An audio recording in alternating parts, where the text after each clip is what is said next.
నేను నిద్రపోయాననుకో, నిద్రపోవడం అంటే నేను నేనై ఉండడం, అదే నిద్ర. మేలుకోవడం అంటే నాతో నేను రమించడం, అదే మెలకువ. మెలకువ అంటే నాతో నేను రమించుట. నిద్ర అంటే నేను నేనుగా ఉండుట. నిద్రపోతూ ఉంటాను, మేల్కొంటూ ఉంటాను, నిద్రపోతూ ఉంటాను, మేల్కొంటూ ఉంటాను, ఉంటాను ఉంటాను. నిద్రపోతూ నేను నేనుగా ఉన్నాను, మేల్కొంటూ నాతో నేనే రమిస్తున్నాను.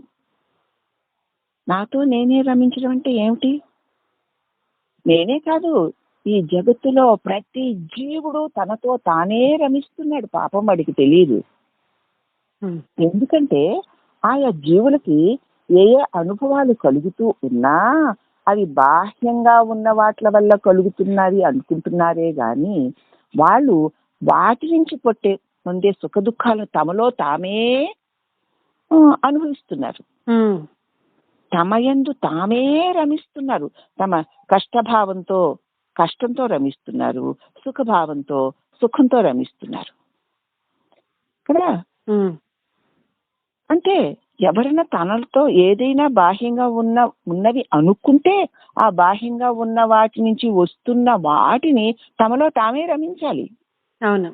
దుఃఖాన్ని నేనే నాలోనే పడాలి, సుఖాన్ని నాలో నేనే పడాలి, రాగాన్ని ద్వేషాన్ని అయినా సరే నాలో నేనే పడాలి, బాధని నేనే నాలోనే పడాలి, అలాగే మరి ఆనందాన్ని నాలో నేనే పడాలి, నాలో నేనే అనుభవించాలి.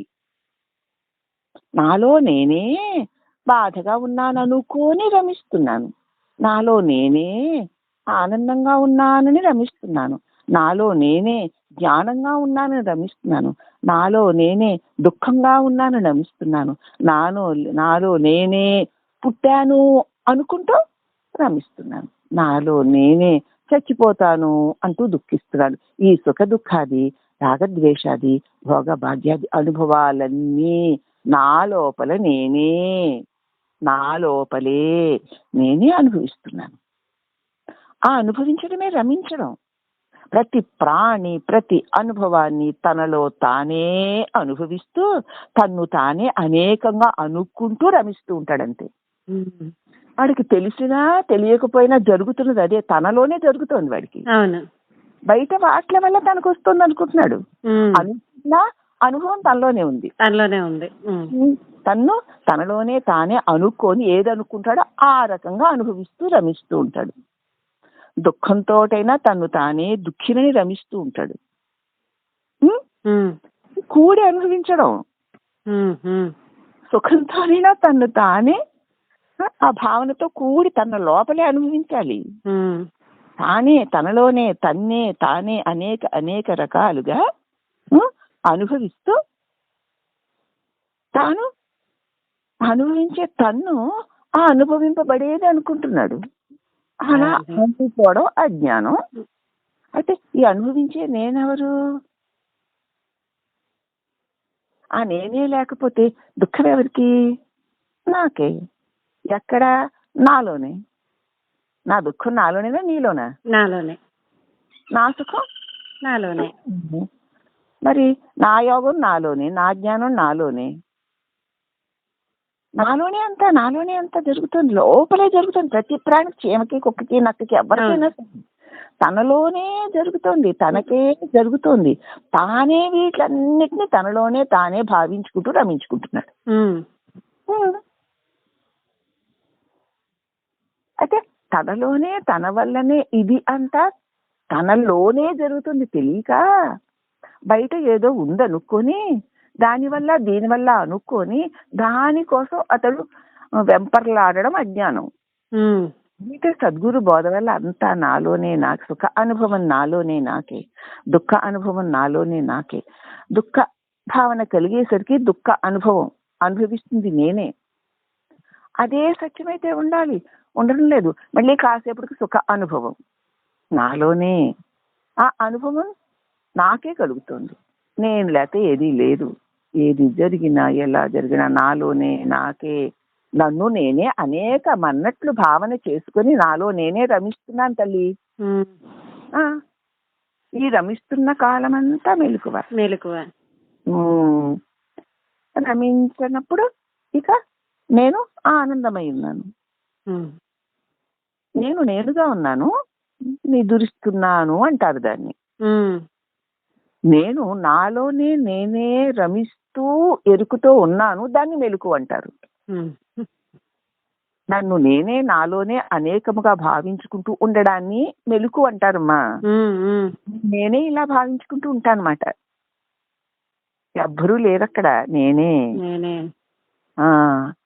కాబట్టి ఉన్నది నేనే. నిదుర అంటే నేను నేనుగా ఉండడం, మెలకువగా ఉంటే నాతో నేనే రమిస్తూ ఉండడం.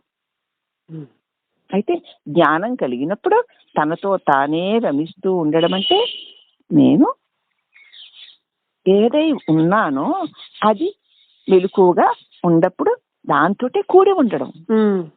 తన దివ్య ప్రకాశాన్ని, తన చైతన్యాన్ని, తాను వ్యాపించి ఉన్నది, అంతటా ఉన్నది, అన్నిటా ఉన్నది, ఏవో ఏవో అనుకున్నవన్నీ ఉన్నది అన్నట్లు తెలియబడుతున్నవన్నిటి అన్ని నాలోనే ఉన్నవి, నేనే అయి ఉన్నవి, అంతా నేనే, నేనే అంతా నేనే అంటూ తన్ను తానే రమించుకుంటూ ఉండడమే మెలకువ. ఇదే నిజమైన మెలకువ. తానే క్షేత్ర విభాగంలో అద్భుతంగా చెప్పాడు. ఎంత ఏమని చెప్పను అంటే ఇప్పుడు ఏమైనా ప్రశ్నలు మిగిలాయా? లేదు. నీలోనే సర్వము కదా, నేనే నీలోనే కదా అంతా. కష్టాలు గాని, సుఖాలు గాని, మిత్రులు గాని, శత్రువులు గాని, యోగాలు గాని, భోగాలు గాని, బరువులు గాని, బాధ్యతలు గాని, నువ్వే నీలోనే. నువ్వే అనేకమన్నట్లు భావించుకొని ఎలా అనుకుంటున్నావో అలాంటి అనుభవాలను మళ్ళీ నువ్వే పొందుతున్నావు. నువ్వే భావించుకోవడాలు, నువ్వే అనుకోవడాలు అంటే కల్పించుకోవడాలు, నువ్వే దాంతో తిరగడాలు, నువ్వే దాని ఫలితాలను అనుభవిస్తూ ఉండడాలు. నేను నువ్వే, నీతో నువ్వే రమించుకుంటున్నావు అనేకమన్నట్లు. నిధులలో విరమించుకుంటున్నావు ఏకమై, అంతే. ఇంతకంటే ఇంకా మరి ఏదైనా ఉందేమో నాకు తెలియదు, అంతే. ఇంకా ఇంకా ఏం చెప్పనే, ఎవరైనా అంతే. ఎవరు లేరే బాబు, ఉన్నది నేనే. అదే ఎవ్వరో ఉన్నారని అని కూడా అనుకుంటుంది నేనే కదా. అదే అనుకుంటూ ఉన్నాను కదా. అనుకుంటూ వాళ్ళు నాలోనే ఉంటుంటే వెలుపలు ఉన్నారు అనుకుంటున్నారు. వెలుపల ఏమీ లేవు, నీలోనే ఉంది, నా చేత తెలియబడే ఉంది. నాలోనే అంటే నా ప్రకాశంలో నా చేత తెలియబడుతూ, గుర్తింపబడుతూ, ఎలా గుర్తిస్తే అలాంటి అనుభవాలని భావించుకుంటూ, ఆ అనుభవాలు సుఖాలైతే సుఖినని, దుఃఖాలైతే దుఃఖినని అనుకుంటూ నాలో నేనే అనేకం అనుకుంటూ వాటితో రమిస్తున్నాను, అంతే. రమించి విరమించుకుంటున్నాను. విరమించుకుంటే ఏకమై ఆనంద ఘనమై ఉన్నాను. మేల్కుంటే నాకంటే ఎవరూ లేరు, నేనే అనేక భావాలతో అనేకం అనుకుంటూ నన్ను నేనే అనేకం అనుకున్నట్లుగా అనుకొని నాలో నేనే రమిస్తున్నాను, అంతే.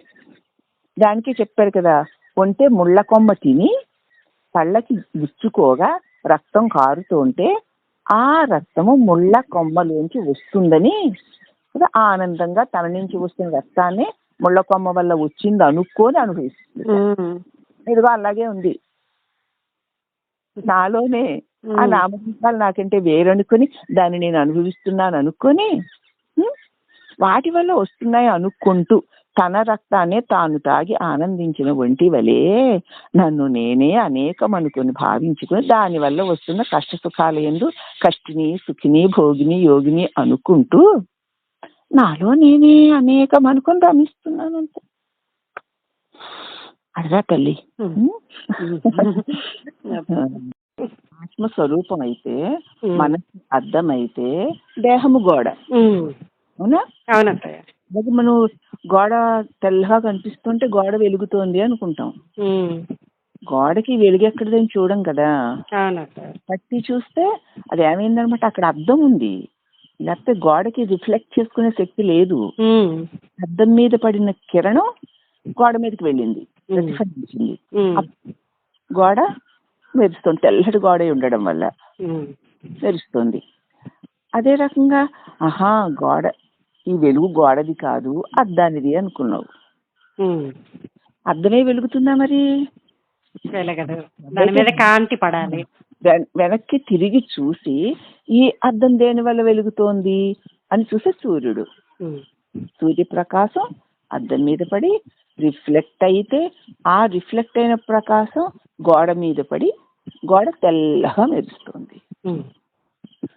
అలాగే మన దేహం కదులుతోందంటే, మెదులుతోందంటే, మనసు నేను నాదని ఆలోచిస్తోందంటే, ఇక్కడ మనం అద్దం దగ్గర ఆగిపోతున్నాం. అద్దం దగ్గరే కాదు, దేహం దగ్గరే ఆగిపోతున్నాం. ఎక్కడైతే గురుబోధ ఉంటుందో అప్పుడు దేహం నుంచి అవును ఈ దేహం శవం కదా, జడంలా పడుంది కదా, ఈ దేహం వేరే పనులవి చేస్తూ ఉన్నా కూడా వేరే వేరే ఆలోచన చేస్తున్న నేనెవరిని అదే అన్న వైపుకి తీసుకెళ్ళాడు గురువు. ఇప్పుడు ఓహో దేహం పనులు చేస్తోందే గాని దేహంలో ఉన్న నేను ఎక్కడెక్కడో ఏదో ఏదో ఆలోచిస్తూ దీనికంటే వేరుగా ఎక్కడో పనులు చేస్తూ ఉన్నాను, ఏదో భావనలు చేస్తూ ఉన్నాను. కాబట్టి నేను దేహం ఉండి దేహం చేత వ్యవహారం జరుగుతున్నా నేను మళ్ళీ వేరే వ్యవహారాల్లో ఉంటున్నాను. అంటే దేహం కంటే నేను వేరుగా ఉన్నాను అని మనం తెలుసుకుంటాం. అంతే తప్ప తెలుసుకుంటూనే మళ్ళీ దేహంతో కలిసిపోయి వ్యవహారం చేస్తూ ఉంటాం. తెలుస్తూ ఉంటుంది ఎక్కడెక్కడో నేను ఇక్కడ వంట చేస్తున్నాను, ఎక్కడో హైదరాబాద్లో ఉన్నాను, ఏవేవో ఎవరితోటో మాట్లాడుతున్నాను, ఇక్కడ వంట అయిపోతుంది. వంట చేస్తుందేమో దేహం, హైదరాబాద్లో ఉన్న వాళ్ళతో వ్యవహారం చేస్తుందేమో నేను. ఈ రెండిట్లో ఎవరు నేను అని ఆలోచించుకోం.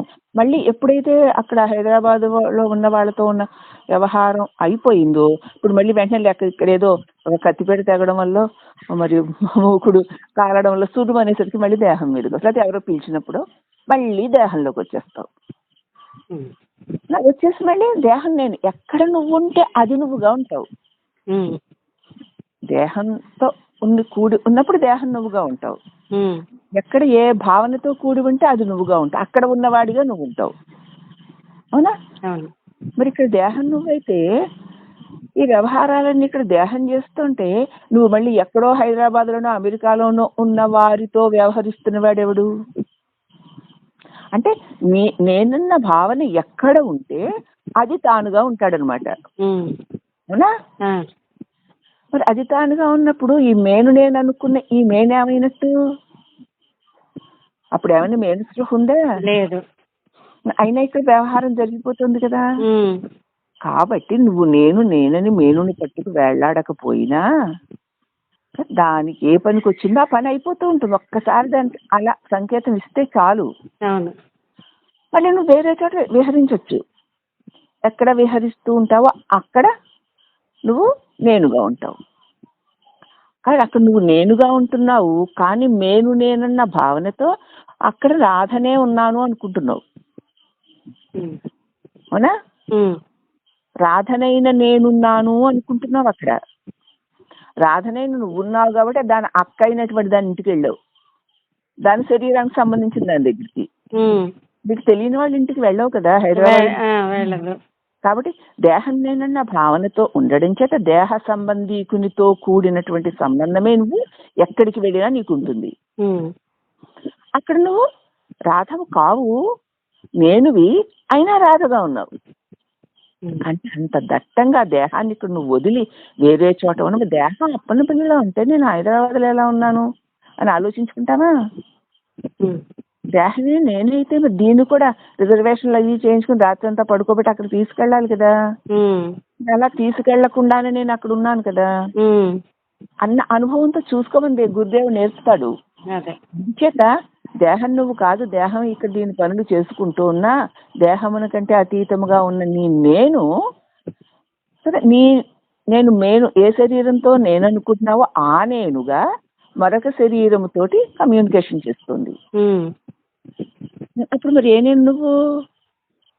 ఏది నేను కాదు. అక్కడ అక్కడ ఉన్న నేను నేనుగానే ఉంటావు. అవును. ఆవిడతోటి మాట్లాడుతూ ఉంటావు, మీ అక్కయ్యో మీ పెద్దమ్మ ఎవరో. ఆ, అక్కడ పెద్దమ్మ లేదు, దెబ్బమ్మ లేదు. ఒకవేళ ఉన్న ఆవిడ ఏ నిద్రపోతుందో, ఏ బజారుకు పోయిందో. ఉమ్, కానీ నువ్వేమో ఎప్పుడే లాస్ట్ టైం నువ్వు ఆవిడతే ఏ ప్రదేశం వంటింట్లో ఉండగా చూసావో, హాల్లో ఉండగా చూసావో, బెడ్రూమ్ లో ఉండగా చూసి మాట్లాడేవో, ఆ ప్లేస్ లో నువ్వు ఆవిడ ఉండి మాట్లాడుకుంటూ ఉన్నట్లు ఉంటుంది నీకు. అదే అదే. అవునా? ఆ, కానీ ఇప్పుడు ఆవిడ అక్కడ ఉండదు. ఉమ్, అంటే నీవు గతంలో ఆ దేహంతో కూడి ఉన్నటువంటి ఆ, వ్యవహారం. క్రియల యొక్క గుర్తుని పెట్టుకుని ఆ గుర్తుతో ఇప్పుడు మళ్ళీ ఉన్నావు. ఉమ్, ఆ గుర్తుతో ఉన్నావు అంటే ఆ సంఘటన, ఆ ప్రదేశం, ఆ అనుభవం కలుగుతోంది.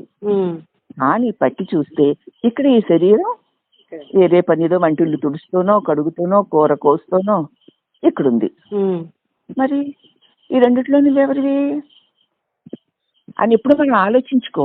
అదే. అలా ఆలోచించుకున్నప్పుడు ఏమవుతుంది అంటే ఈ నేను ఏ భావనతో ఉందో ఆ భావనకి అనుగుణమైన దేశకాల పరిస్థితుల్ని ఏర్పరచుకుని ఉంటుంది. ఉమ్, ఉమ్, అవునా? ఉమ్, అంటే ఈ నేను తన భావానికి అనుగుణంగా కల్పనలు చేసుకుంటూ ఉంటుంది. ఉమ్, ఆ కల్పనలలో కల్పనే ఈ నేను కూడాను. ఉమ్, మరి అక్కడ కూడా రాదు ఉంది కదా, ఉంది. అక్కడ రాదు కూడా చీర కట్టుకుని ఒక మేనుతోనే ఉంది కదా. ఉమ్, మరి రెండు రాధలు ఎక్కడున్నారు? లేరు కదా, ఒకటే. మరి ఇప్పుడు అక్కడున్న రాధ నువ్వా, ఇక్కడున్న రాధ నువ్వా? రెండు రాధలు నువ్వు కాదు కాదు కదా. ఉమ్, నువ్వు వేరే ఇక్కడ స్థూల శరీరంతో ఇక్కడ వంటింట్లో ఉన్న రాధతో చేరితే ఈ రాధ నువ్వు అవుతున్నావు. ఉమ్, సూక్ష్మ శరీరంతో భావనతో ఉన్న రాధతో చేరితే ఆ రాధ నువ్వు అవుతున్నావు. ఉమ్, మొత్తానికి రాధ మాత్రం మనకి బాధే. అంతే. కానీ ఆ రెండు రాధలు నువ్వు ఇదే కాదు. రాధ రెండు కాదు కదా, ఉమ్, నేను ఒకటే. ఉమ్, అవునా? అవును. ఇలాగ విశ్లేషించి చూస్తే అద్దములో ఉన్న సూర్యుడు కదా గోడ మీద ప్రతిఫలించిన ప్రకాశానికి ఆధారంగా ఉంది వెలుగు. ఉమ్, ఆ అద్దానికి వెలుగు ఆత్మ. అయితే ఇప్పుడు గోడ అనేటువంటి శరీరపు రాధ నువ్వా, లేకపోతే అద్దంలో ప్రతిఫలించిన భావనాపూర్వకమైన రాధ నువ్వా అని చూస్తే ఈ రెండు రాధలు నువ్వు కాదు. అసలు నువ్వు రాధవే కాదు. అదే. మరి నేనెవరు అని చూస్తే సూర్యుడు.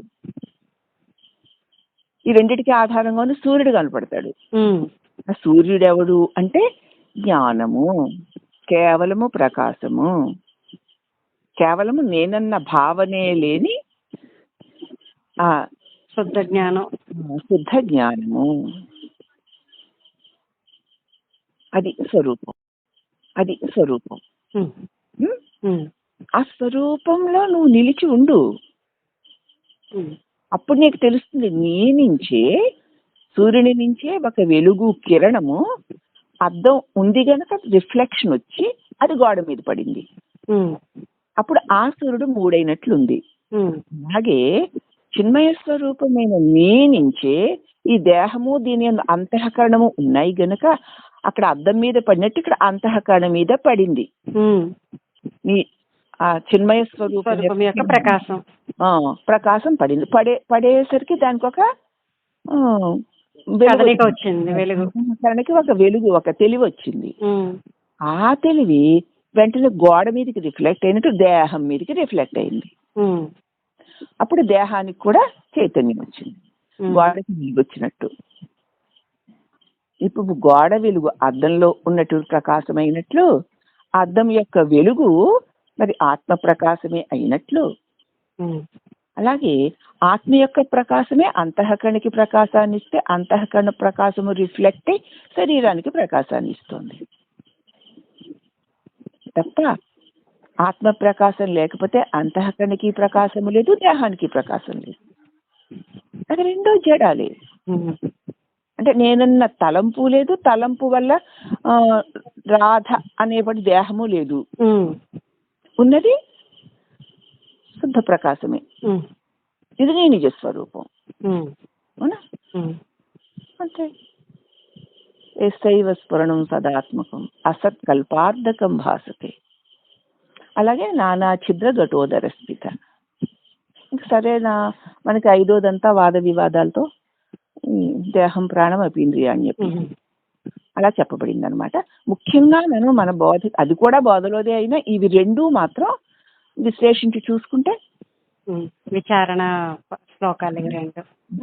ఈ రెండు విచారణ శ్లోకం, మిగతావన్నీ కూడా లెసన్సే. ఈ విచారణ శ్లోకాలకి బాగా విచారణ శ్లోకాలు అయి ఉంటాయి.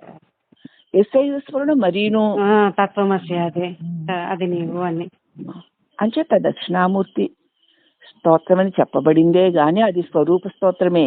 అవును. స్వరూపానికి స్తోత్రాలు ఎందుకు అంటే తను తాను మననం చేసుకుని దాని యందు నిలిచి ఉండడానికి. అవును. ఈశ్వరుడు, గురువు, ఆత్మ అని ఉండేవి మూడు కాదు, ఒక్కటే కదా. అలాగే దేహము, జీవుడు, దేవుడు అనేవి మూడు కాదు, ఒక్కటే. జగజ్జీవేశ్వరులు మూడు కలిపి ఈశ్వరుడు అన్నారు కదా భగవాను. జగత్తు, జీవుడు, ఈశ్వరుడు అంటూ మూడు విడిగా లేవు, మూడు కలిపే దైవము, మూడు కలిపే ఈశ్వరుడు. అంతే కదా. గోడ మీద ఉన్న వెలుగు, అద్దమునందు ఉన్న వెలుగు, సూర్యుని వెలుగు, మూడు వెలుగే. అయితే మిగతావి రెండు సూర్యుడు వెలుగు లేకపోతే ఉండలేవు, సూర్యుడు తనకు తానే ఉండగలడు. కాబట్టి అవి జడాలు. ఇది సదా ఉండేది కాబట్టి సత్తు, ప్రకాశమై ఉంది కాబట్టి చిత్తు, నశించేవి లేదు కాబట్టి ఆనందము. అట్టి స్వరూపము నీది. అంటే దక్షిణామూర్తిగా ప్రతి అక్షరము కూడా స్వరూప వర్ణనే. ఇక రాహుగ్రస్త దివాకరేంద్ర సదృశో మాయా సమాచ్ఛాదన, అక్కడ కూడా మూడు అవస్థలే. అక్కడ మూడు అవస్థలే. ఎందుకంటే ఇప్పుడు మెలకువలో నువ్వు ఉన్నావని తెలుసుకుంటున్నావు, కళలో కూడా నువ్వు ఉన్నావు, అక్కడ కూడా ఇలా కాకుండా మరో రకంగా తెలుసుకుంటున్నావు. నిద్రలో నేనున్నాను నాకు తెలియడం లేదు, తెలియకపోయినా నువ్వు ఉన్నావని చెబుతుంటే అవును అంటావు, ఉన్నాను కూడాను అంటావే గాని నీకు తెలియడం లేదు. ఎందుకు అంటే మరి రాహువో కేతువో సూర్యుడిని కప్పడం వల్ల సూర్యుడు లేనట్టు కనపడుతోంది. మరి ఇక్కడ నన్ను నిద్రలో ఏం కప్పింది? ఉన్నా సరే ఉన్నట్టు ఎందుకు తెలియడం లేదు? తెలియాలి కదా. ఉన్నప్పుడు తెలివే నీ స్వరూపం కదా తల్లి. మరి నీకు తెలియాలి కదా. పోనీ లోకం తెలియకపోని నువ్వున్నావని కూడా నీకు తెలియాలి కదా. మరి తెలియడం లేదు కదా అక్కడ, అవునా? ఎందుకు తెలియడం లేదు అని ఆలోచిస్తే నీవు కేవలం తెలియబడే వస్తువువి కాదు, కేవలం అనుభవానివి. అక్కడ ఆనంద అనుభవం ఉంది. ఎవరికి? నీకే కదా. నాకే ఉంది. నువ్వే ఆనంద అనుభవానివి.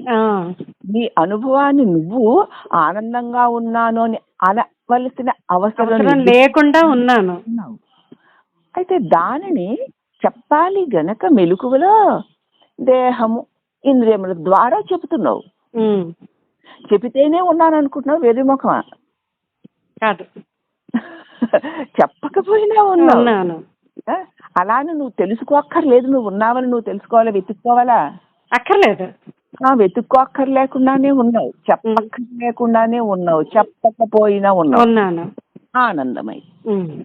అయితే అది నాకు ఎందుకు తెలియడం లేదు అంటే ఇలాగ ఈ దేహేంద్రియ మనోబుద్ధులతో కూడి ఉన్న నేనన్న అజ్ఞాన భావనతో నిద్రపోయావు. నిద్రపోవడం వల్ల ఏమైపోయింది? నీ స్వరూపాన్ని ఈ నేనన్న భావన అనేటువంటి దుప్పటితో కప్పేసుకున్నావు. కప్పేసుకు వెళ్ళి అక్కడ నీ స్వరూపంలో ఆనందాన్ని పొందావు. మళ్ళీ ఆ ముసుగుతోటి బయటకు వస్తున్నావు. ఆ ముసుగుతోటే బయటకు వస్తున్నావు. ఆ ముసుగే నేననుకుని వ్యవహారాలు చేస్తున్నావు. దేహం నేనన్న భావనే ముసుగు. మళ్ళీ దేహం నేనన్న ముసుగుతోనే వెళ్ళి నీ స్వరూపాన్ని కప్పేసుకుని అక్కడ నిద్రపోతున్నావు, కలిసిపోతున్నావు. అక్కడ నేను ఆనందానుభవాన్ని పొందినా మళ్ళీ ఈ ముసుగు వదిలి రావుగా. అసలు ఈ ముసుగు వదిలి వెళితే ఆ ముసుగు ఇక్కడ నీకు లేదు కాబట్టి నీ స్వరూపం ఆనందమన్న అనుభవంలోనే ఉంటావు అప్పుడు. అవునా? అవును. కాబట్టి ఇప్పుడు ఈ ముసుగు తీసేయి. ఇది ముసుగు అని తెలుసుకో, ఇది వేషం అని తెలుసుకో. అవునా? ఆ వెలుగులో అన్ని ఎలాగ వెలిగింపబడుతున్నాయి, ఇలాగే ఈ దేహం కూడా వెలిగింపబడుతోంది, అంతఃకరణ కూడా వెలిగింపబడుతోంది. నేను వెలుగై ఉన్నాను. నేను వెలుగై ఉన్నాను. ఇది నేను సదా ఉంచుకునేటువంటి సాధననే సదా ఉండేటువంటి స్థితినే మనం ఇప్పుడు చేయవలసిన సాధన. ఏ క్షణము కూడా నీ తెలివిలో తెలియబడే ఏ ఒక్క దృశ్యముతోటి తాదాత్మ్యం లేకుండా చేసుకోవాలి. అదే సాధన. దాన్నే మనకి రాహుగ్రస్త దివాకరేంద్రులో చెబుతూ మళ్ళీ 7వ దేవుడి బాల్యాదిశ్వతిలో చెప్తూ ఎందుకు ఇలా ఉంటున్నావంటే కార్యకారణాలతో చూస్తున్నావు గనక అని 8. దానిలోని ఎక్కడెక్కడ ఈ సాధకుడు తట్టుకుపోతూ ఉంటాడో దాన్ని మెయిన్ గా తీసుకుని శ్లోకంగా మార్చి చూపించారు శంకర్లు. అది సంగతి. కాబట్టి నీవు తెలివై ఉన్నావు, నువ్వు వెలుగై ఉన్నావు. ఎంతటి క్లిష్ట పరిస్థితులు వచ్చి మీద పడినా నీ మీద నువ్వు ఉండనే ఉన్నావు. ఉన్న నీ ఉనికికి ఏ చేటు లేదు. ఎంత ఆనందకరమైన పరిస్థితులు వచ్చి చిందులేస్తోనా నువ్వు ఉండనే ఉన్నావు. నీ ఉనికికి ఏం పెంపు తెంపు లేదు. నువ్వున్నావు. నువ్వు ఉండడానికి ఏ అవరోధము లేకుండా స్వయంగా నీకు నువ్వే ఉన్నావు అంతే. అది సంగతి అమ్మా.